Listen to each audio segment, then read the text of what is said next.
from the inside. Auburn, South Carolina, Arkansas, then Tennessee, LSU, Alabama, Texas A&M, and Ole Miss on the outside.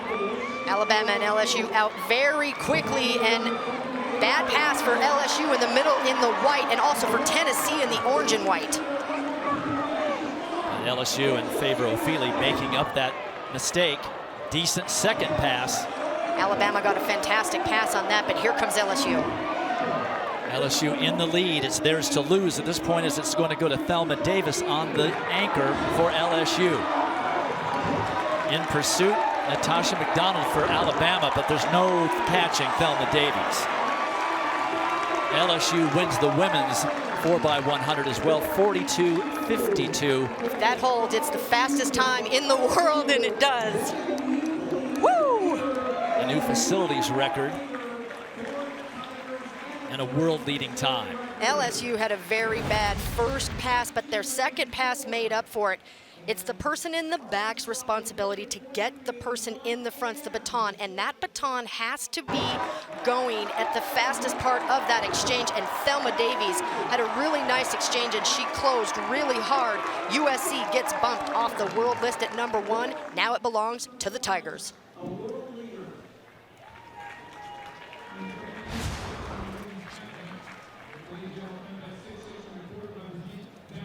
So the official results, LSU with 42-52, a facilities record. Alabama not far back at 42-94. Arkansas, third place points. We'll be back with the 1,500 meters. Anyone is open, then Ole Miss, Georgia, Arkansas, Florida, LSU, Texas A&M, Kentucky, and Mississippi State on the outside. Good start for LSU and an outstanding pass. There you see Noah Williams for LSU versus Devin Achen from Texas A&M. Another good pass for LSU, but they have got a lot of competition out there. Kentucky even looking good. Florida is right there as well. But they're going to give it to Terrence Laird on the anchor. He changes hands. Georgia and Matt Bowling on the inside. But here comes Terrence Laird. Forget beating him on an anchor. It's LSU, Georgia, and it looked like A&M for third.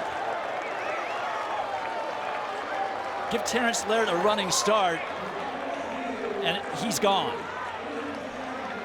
10 points for the Tigers. This guy is absolutely amazing. We've seen him do this a couple times as he gets off the track as fast as he can. He's going to have a long afternoon. Noah Williams coming up the middle of the track in the white top uniform for LSU. Good exchange for him. Florida was even in it at this point. This is the third exchange there. But Joseph Fambule from Florida, he had a bad exchange, but Terrence Laird came back on Houston at the Boots Garland Invitational.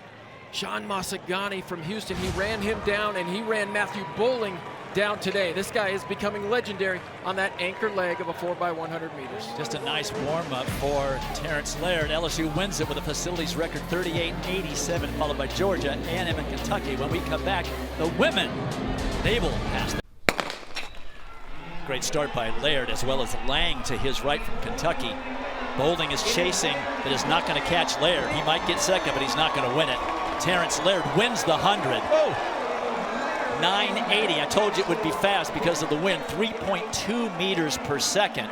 Far too much wind for a record, but we knew it would be fast just because of the people. Bowling running 997 in second, and Dedrick Vanover of Florida comes up for third. Well, Matthew Bowling got a really good start in the qualifyings, but today not such a great start. It was Terrence Laird who really lined up his first couple of strides, and Lance Lang on the other side. Nice drive fades from Lang, but once you get up and running, nobody runs better than Terrence Laird. See what he does. He stands nice and tall. You want to know how to sprint fast? Be as tall as you possibly can. Relax that jaw, hit pockets to eye sockets with the arm swing. Well, too much wind, but 980 is still 980. Laird, 10 points for the Tigers. Bowling, 8 points for Georgia. And Dedrick Vanover of Florida finishing third. Back with more.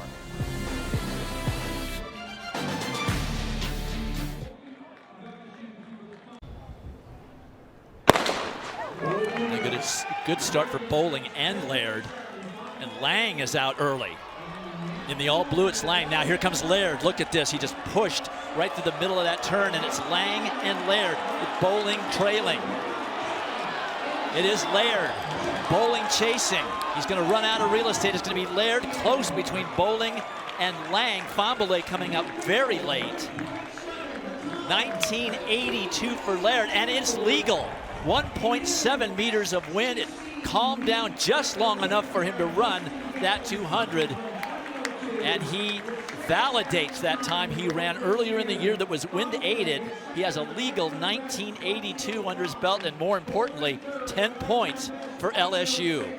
Joseph Fambolay did end up getting second in a lean over Matt Bowling, and Lang just 0.02 of a second back and forth. Well, I think Terrence Laird can thank Lance Lang for really putting the pressure on him in that first 100 meters. He came up on the inside, and Laird, if you didn't see him, then he sensed him, and he made a move with about 110 meters to go, just went to another level. But Terrence Laird is so good at standing tall and just turning it over. Great knee lift, great front side mechanics. His arms are in the right position. His neck is relaxed. Lance Lang doing a great job there in lane 5 in the middle of the track as well. But, oh, wow.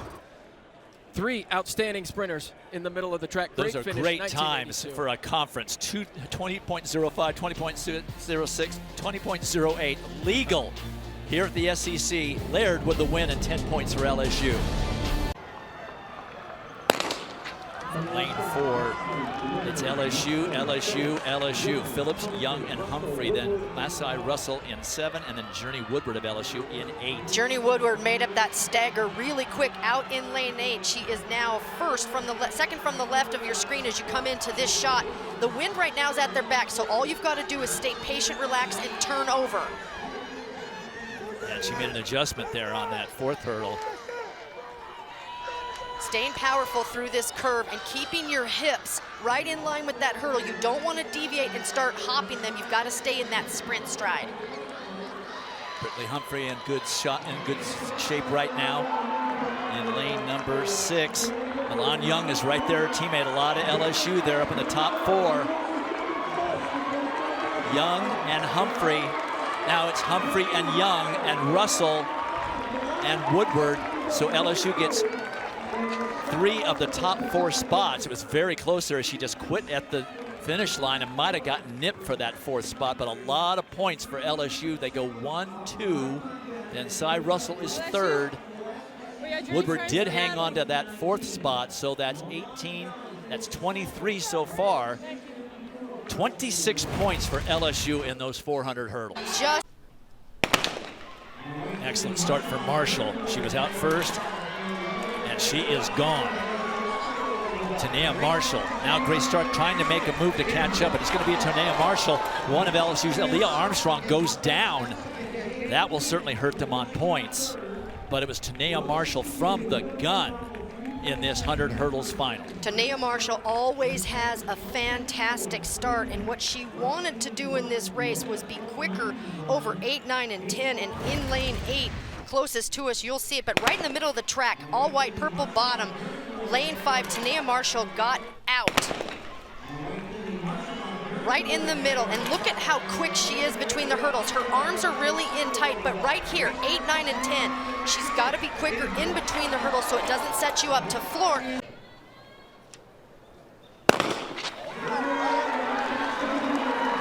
Godwin in 3, Williams in 4, Dedman in 6, and St. Hilaire in 7. Well, Godwin, Noah Williams, and Dedman have all gone out extremely fast. Godwin always goes out quick as he goes by Noah Williams. Now let's see if he can maintain some pace here. Noah Williams looks like he's just chilling at the 200-meter mark. He had a tailwind down that backstretch. Now what do they have left coming home? Godwin's in the lead now, but when he goes into the teeth of that wind, things might change. It is Elijah Godwin leading, and now here comes Noah Williams lifting beautifully into that wind, and Bryce Dedman trying to catch him. Can he do it? No. Runs out of real estate, and Noah Williams, the #1 400-meter runner in the world this year, wins the SEC title in 44.37, just off of his world-leading time.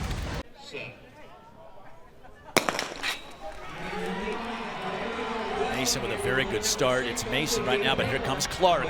It's Tamara Clark of Alabama in the lead. Here comes Maya McCoy. And Maya McCoy ends up getting second, Baylark third, but it's Tamara Clark from about 40 meters.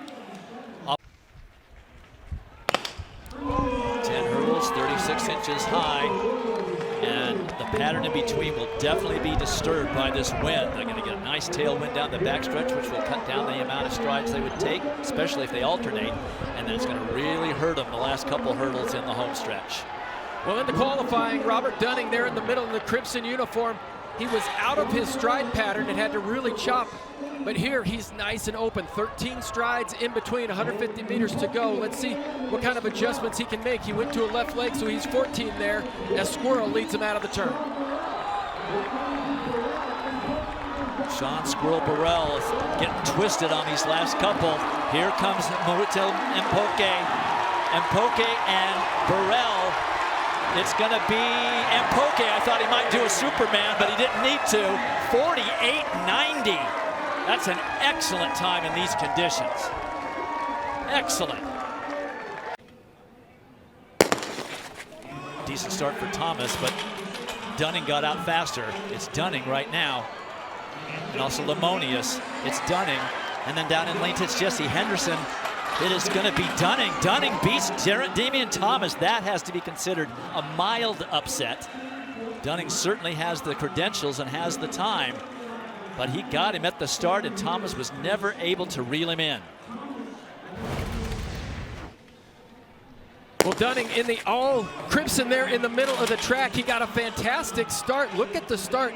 He gets on Damian Thomas, 7th strider to the first hurdle. Outstanding hurdler. Look at how compact he is. He's a tall guy. He's got to really cut down his strides in between these hurdles, but he just didn't give Thomas an opportunity to get back into this race. He comes off that 10th hurdle and just strides it all the way in. Usually Thomas comes back, but a 13.15. It's tough to come back when you're running that fast. 13.50, an outstanding time, but wind aided. It was 2.7 meters per second over the allowable, but he'll take it. LSU still got some good points, 15 in the hurdles, but Robert Dunning is the champion. 4, Clark in 6.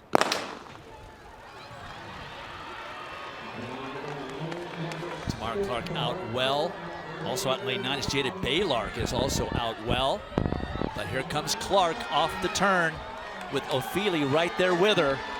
Clark on the crimson of Alabama now pulling away. It's going to be Alabama. Tamara Clark going to win it, but it's going to be 2nd and 3rd for LSU. So that's 14 points for the Tigers, 10 for Alabama. Huge wind on that, 4.1. That is a screaming tailwind. Still.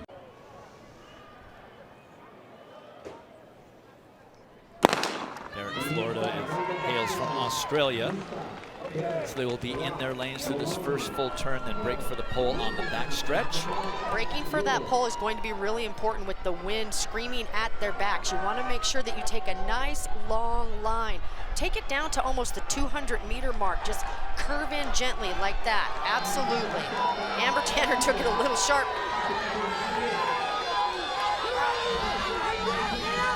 Tanner choosing to out, wanting to get to establish a very solid, honest first 400. She said she has to go out a little bit harder. That's one thing that she wanted to do. If I hit that 58-second mark, I don't have to worry about that. It's really helped her confidence to get out faster. But right here, this wind is in their face, so you just have to gauge a little bit better. But that wind at your back is going to help this third 200. That's Shafiqua Maloney of Arkansas and St. Vincent and Grenadines in second, 58.44. She's got to be happy with that because it started with a 58. Now, can she hang on? She's got some nice separation between her and Mahoney, and she'll get a little boost from that tailwind in just about now.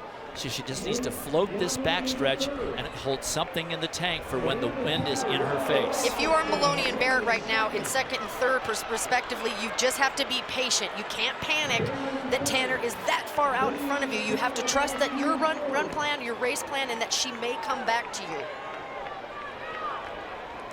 That's a big gap to make up. Coming into this last 100, right as you come off of this curve, it's going to be all about knees and pumping your arms into this wind.